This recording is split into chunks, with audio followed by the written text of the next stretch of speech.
नमस्कार मित्रों, आपका एक बार फिर से S2 एडवाइज़र पर स्वागत है। गगनदीप कुरुक्षेत्र से लिखती हैं कि उनका पहला विवाह एक NRI लड़के से हुआ था। विवाह के बाद वो 3 महीने तक भारत में आके उनके साथ भी रहा, फिर वो विदेश चला गया। उसके बाद उससे ज़्यादा संबंध नहीं रहा, लेकिन हमारे और उसके परिवारों ने परस्पर एक निर्णय निकाल के संबंध विच्छेद कर लिया। मेरा तलाक हुए भी करीब 7 साल हो गए, लेकिन उसके बाद पुनर्विवाह की संभावना नहीं बन रही है। मेरे माँ बाप बहुत परेशान हैं, मैं स्वयं भी परेशान हूँ कि अपने माँ बाप के ऊपर कब तक मैं अपना बोझ डालती रहूँगी। गगनदीप ने अपनी डिटेल मुझे लिख भेजी है। 3 दिसंबर 1994 शाम 6 बजे कुरुक्षेत्र का उनका जन्म है। गगनदीप जी, आपकी जन्म कुंडली में कई अशुभ योग हैं, और ऐसी अशुभ योग में यदि बृहस्पति और शुक्र यदि अशुभ प्रभाव में पड़ जाए तो संबंधों में विच्छेद हो जाना, संबंधों में अविश्वास और मतभेद का प्रकट हो जाना स्वाभाविक रहता है। वैसे आपने विवाह करने से पहले शायद इस संबंध में ज़्यादा सोचा नहीं था, और इसीलिए आपने एक NRI व्यक्ति पर इतना विश्वास कर लिया। आपने कर लिया या आपके परिवार ने कर लिया। NRI जो विदेशों में एक व्यक्ति चला जाता है, इसके सोच विचार में भी पश्चिमी जीवन शैली बस जाती है, और फिर उसमें आप जैसे भारतीय सहज युवतियाँ या लोग पसंद नहीं रहते, क्योंकि उन्हें तो उस जीवन शैली के आदमी चाहिए। फिर भी आपने अच्छा किया कि समय से अपना डाइवोर्स ले लिया, अन्यथा आपकी ज़िंदगी और परेशान से भर जाती। ऐसे में आप ज़्यादा परेशान ना हों, क्योंकि मेरी दृष्टि में वर्ष फल की जो संरचना आपकी जन्म कुंडली कहती है, उसमें 2024 से पहले आपका दूसरा विवाह का कार्य संपन्न हो जाएगा। आप कुछ उपाय करेंगे तो निश्चित रूप से आपका दूसरा वैवाहिक जीवन बहुत सुखद और बहुत प्रसन्नता से व्यतीत होगा। अभी आपकी उम्र 28 साल है। वैसे अब तो बहुत ज़्यादा युवक ऐसे हैं जो 28-30 साल के बाद विवाह करने की सोचते हैं, तो अभी ज़्यादा परेशान मत किए, आपकी इतनी उम्र भी नहीं हुई।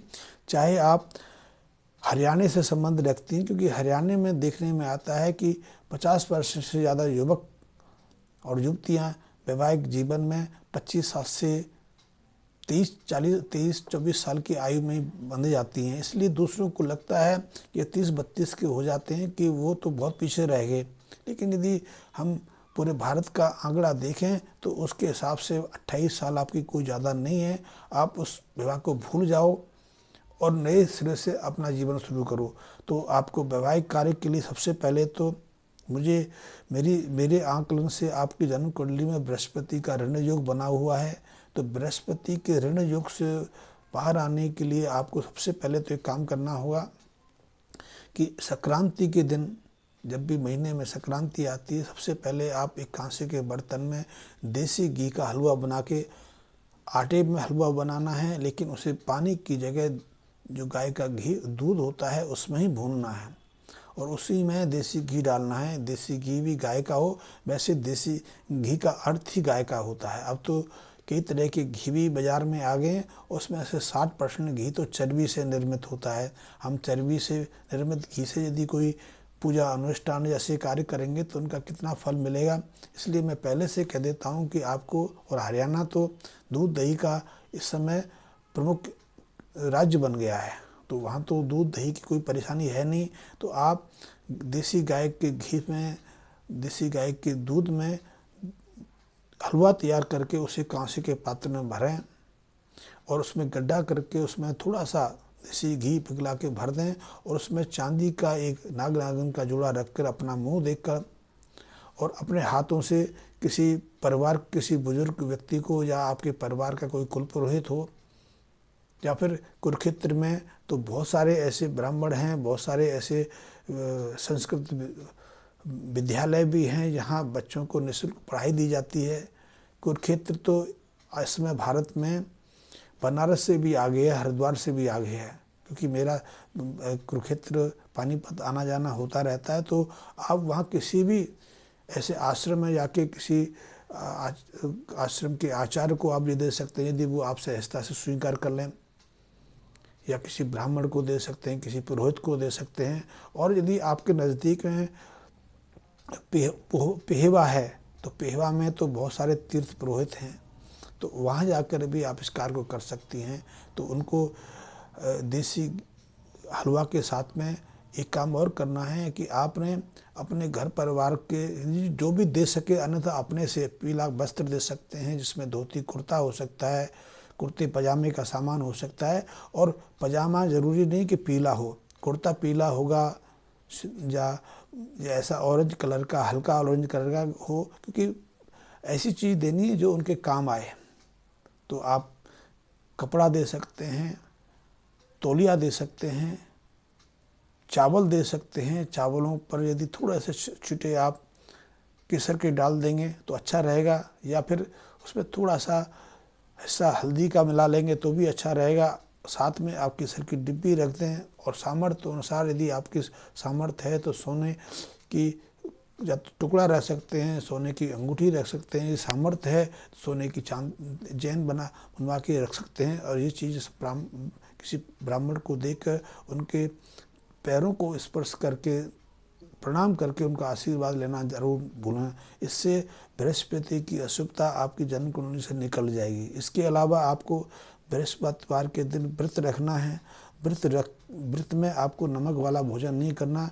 कोशिश करें कि दिन में एक बार भोजन करें, लेकिन एक बार ना हो, एक बार भोजन से आप ना निकाल पाएँ तो 2 बार, दूसरी बार दूध आदि ले सकते हैं, फल आदि का सेवन कर सकते हैं, और मीठे भोजन का आप प्रयोग कर सकते हैं। बृहस्पतिवार के दिन ही आप 11 किलो चावल लेकर इन्हें किसी मंदिर में दान कर सकते हैं, मंदिर में चढ़ा सकते हैं। ये भी आपके लिए बहुत उपयोगी है। आपके जीवन में, गृहस्थ जीवन में एक नई रचना पैदा करने का, एक नया आनंद प्रदान करने का आपके लिए मार्ग खोल देगा। तो आप इस उपाय को करें। आप नियमित रूप से केसर का टीका अपने मस्तिष्क पर लगाएं, जीभ पर लगाएं, नाभि के आसपास भी केसर घोल के उसे थोड़ा सा लेपन करते रहें।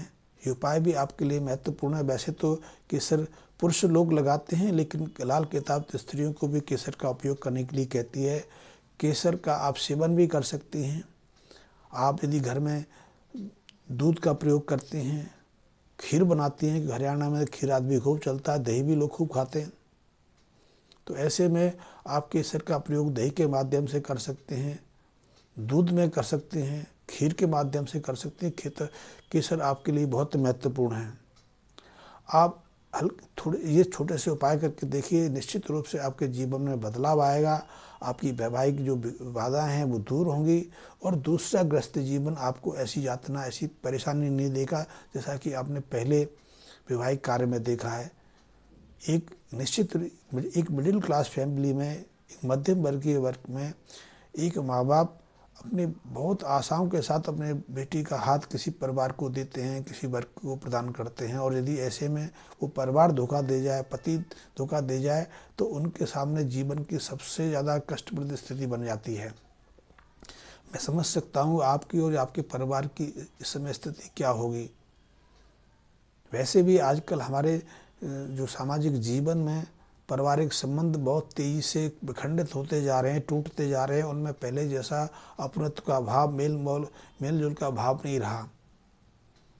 समाज में भी हम एक बड़ा परिवर्तन देख रहे हैं। ऐसे में यदि आप इतनी कष्ट में स्थिति से गुजर बसर कर रही हैं, तो निश्चित रूप से स्थिति को समझा जा सकता है। लेकिन मेरी ईश्वर से प्रार्थना है कि आप ये उपाय करेंगे तो लाल किताब के माध्यम से आपके जीवन की जो व्यथा है, ये कष्ट है, वो निश्चित रूप से दूर होगा। और आप देखेंगे कि 2024 से पहले आपकी गृहस्थी की नई शुरुआत हो जाएगी। आप पर आनंद की वर्षा होगी, आपके जीवन में सुख समृद्धि आएगी। धन्यवाद।